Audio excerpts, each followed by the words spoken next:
नमस्ते विद्यार्थी भाइ बहनी हो। म प्रश्न अनुसार यो हिसाब गर्न गइरहेको छु।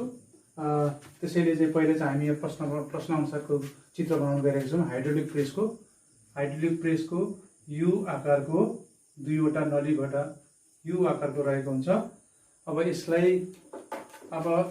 यसमा यो सानो नली यस्तो रहेको हुन्छ हैन। यसमा चाहिँ यो ठुलो नली भयो र यसलाई चाहिँ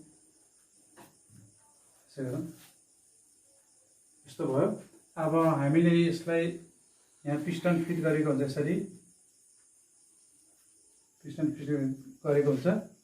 अब यो नलीलाई ए भनेर मानौँ प्रश्न अनुसार, यो चाहिँ बी, अनि यो पिस्टनको क्रस सेक्सनल एरिया र बी नलीको पिस्टनको क्रस सेक्सनल एरिया रहेको हुन्छ। अब हामीलाई थाहा छ हाइड्रोलिक प्रेसमा तरल पदार्थ राखिएको हुन्छ यसरी हैन। अब सानो पिस्टनलाई तलतिर दाबियो भने यहाँका तरलका अणुहरू यसरी चारैतिर के हुन्छ, प्रसारण भएर यसरी लागेको हुन्छ। यो ठुलो पिस्टन कता जान्छ, माथि जान्छ। हाम्रो प्रश्न अनुसार के छ भने ठुलो पिस्टनमा यहाँ तौल पिन एउटा चाहिँ पदार्थको परिमाण राखिएको छ, जसको चाहिँ यो पिण्ड बराबर कतिको छ, 30 केजीको दिएको छ। अब यही 30 केजीलाई सन्तुलन गर्न एमा कति बल लगाउनु पर्छ भनेर प्रश्नले सोधेको छ। अब यसको सानो पिस्टनको क्रस सेक्सनल एरिया कति छ त, प्रश्न अनुसार है 20 सेन्टिमिटर स्क्वायर। यसको चाहिँ कति छ, 60 सेन्टिमिटर स्क्वायर दिएको छ। अब यो क्रस सेक्सनल एरियालाई हामीले ए ले जनाउँछौँ। यो पिस्टन ए भएको हुनाले ए भयो। यो पिस्टन बी को क्रस सेक्सनल एरिया चाहिँ 60 वर्ग सेन्टिमिटर छ। प्रश्न दिए अनुसार हामी छोटकरीमा लेख्छौँ सानो पिस्टनको क्रस सेक्सनल एरिया। सानो पिस्टनको क्रस सेक्सनल एरिया कति दिएको छ भने 20 वर्ग सेन्टिमिटर छ अथवा स्क्वायर। यसलाई सेन्टिमिटर स्क्वायरलाई वर्ग सेन्टिमिटरमा लानुपर्छ, जसले गर्दा हामीले कति त 100 × 100 ले भाग गर्छौँ, किनकि यहाँ दुईवटा सेन्टिमिटर छ। दुईटा सेन्टिमिटरलाई मिटरमा लानको लागि एउटा 100 ले भाग गर्यो अनि दुईटा 100 ले भाग गर्यो, किनकि 1 मिटर बराबर 100 सेन्टिमिटर। हामीले यो शून्य र यो शून्य काट्छौँ, 1 2 3वटा शून्य छ। त्यसो भएर यो कति आउँछ भने 0.002 वर्ग मिटर अथवा मिटर स्क्वायर हुन्छ। त्यसै गरेर ठुलो पिस्टनको क्रस सेक्सनल एरियालाई यसरी सङ्केत गरिन्छ, 60 वर्ग सेन्टिमिटर छ। सेम तरिकाले 60 भागा 100 भयो। अब यसलाई भयो क्याल्कुलेसन गर्दा यसलाई 006 हुन्छ। प्रश्नले अर्को पनि के दिएको छ भने अब सानो पिस्टनमा कति बल लगाउनु पर्छ भनेको छ। यो 30 केजी पिण्ड ठुलो पिस्टनमा राख्दाखेरि सानो पिस्टनलाई सन्तुलन गर्न कति बल लगाउनु पर्छ भनेको छ। सानो पिस्टनमा लगाउनु पर्ने बल F बराबर हामीले वाट हो। अब अर्को ठुलो पिस्टनको कुरा आएको छ। ठुलो पिस्टनमा के दिएको छ भने ठुलो पिस्टनमा राखिएको मास, त्यसलाई हामीले MB/30 केजी छ। यो 30 केजी यो चाहिँ पिण्ड छ। पिण्डलाई केमा तौलमा लानुपर्छ अथवा बलमा लानुपर्छ। त्यसैले अब हामीले के गर्नुपर्छ भने भाइ बहिनी हो, अब F बल अथवा FB अथवा यसलाई यस्तै गर्न सकिन्छ है, FW बराबर हाम्रो के हुन्छ नि M × G, किनकि न्युटनको चाल सम्बन्धी दोस्रो नियमबाट कुनै पनि वस्तुको तौल भनेको M × के छ, G छ। G भनेको पृथ्वीको औसत गुरुत्व प्रवेगको मान। पृथ्वीको गुरुत्व औसत प्रवेगको मान के हुन्छ, 9.8 अथवा 10 मान्छौँ हामीले।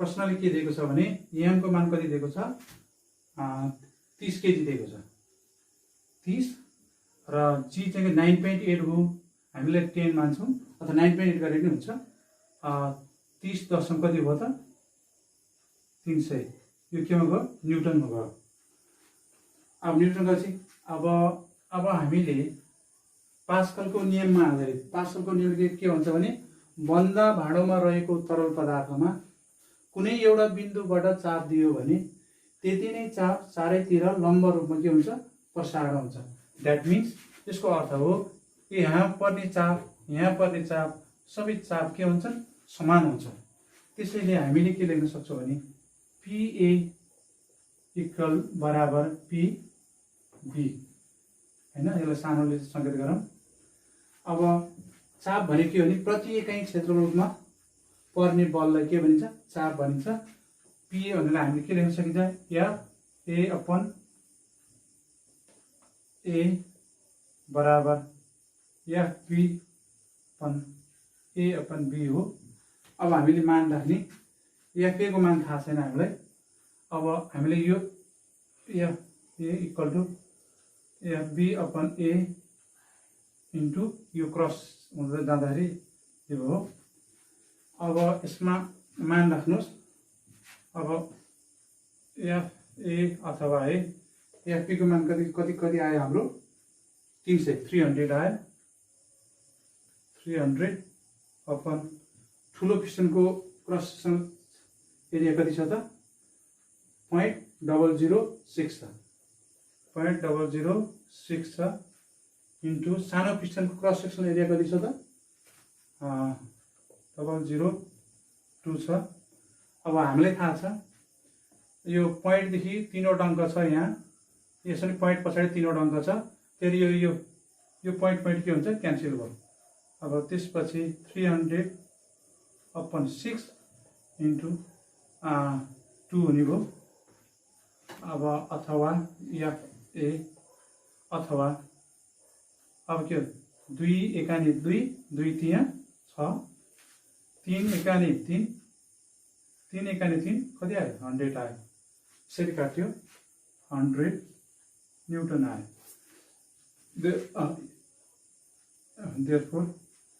त्यसैले सानो पिस्टनमा र 30 केजी पिण्डलाई ठुलो पिस्टनमा सन्तुलन गर्नको लागि सानो पिस्टनमा कति बल लगाउनु पर्छ त 100 न्युटनको बल लगाउनु पर्छ अब तसर्थ हामी यो उत्तर हो तसर्थ अब हामीले के लेख्ने प्रश्न अनुसार के भनेको छ A र B को क्रस सेक्सनल क्षेत्रफल क्रमशः 20 सेन्टिमिटर स्क्वायर 60 सेन्टिमिटर स्क्वायर छन् भने नली B मा 30 केजी को पिण्ड सन्तुलन गर्न नली A मा कति मात्राको बल लगाउनु पर्छ कति मात्राको बल लगाउनु पर्छ त 100 न्युटनको बल लगाउनु पर्छ यो चाहिँ हाम्रो के हो त आन्सर अब भाषामा लेख्न सक्नुहुन्छ तपाईहरुले अब यसै अनुसार भाइ बहिनी एउटा म प्रश्न लेख्छु त्यसपछि यही अनुसार अरु चाहिँ हिसाब गरेपछि भाइ बहिनीको यसबाट सकिन्छ हाइड्रोलिक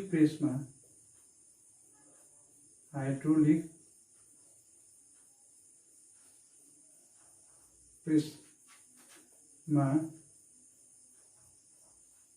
ठुलो पिस्टनको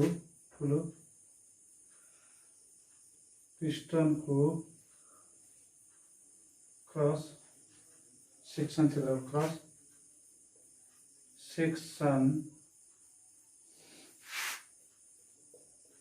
क्षेत्रफल सानो पिस्टनको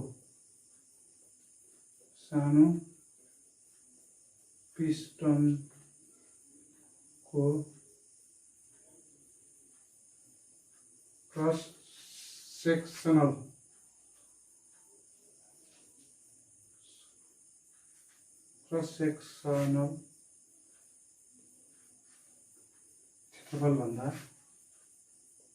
क्षेत्रफल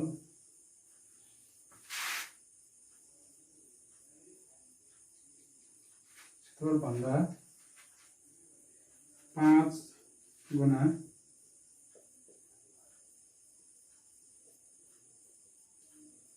गुना बढी छ भने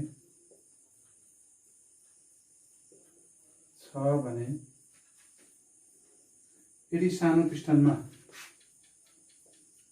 यदि सानो पिस्टनमा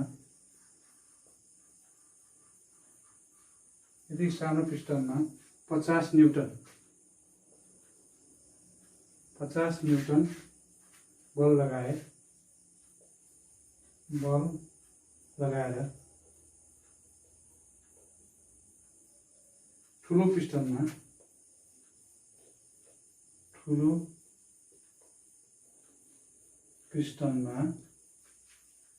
कति तौल उठाउन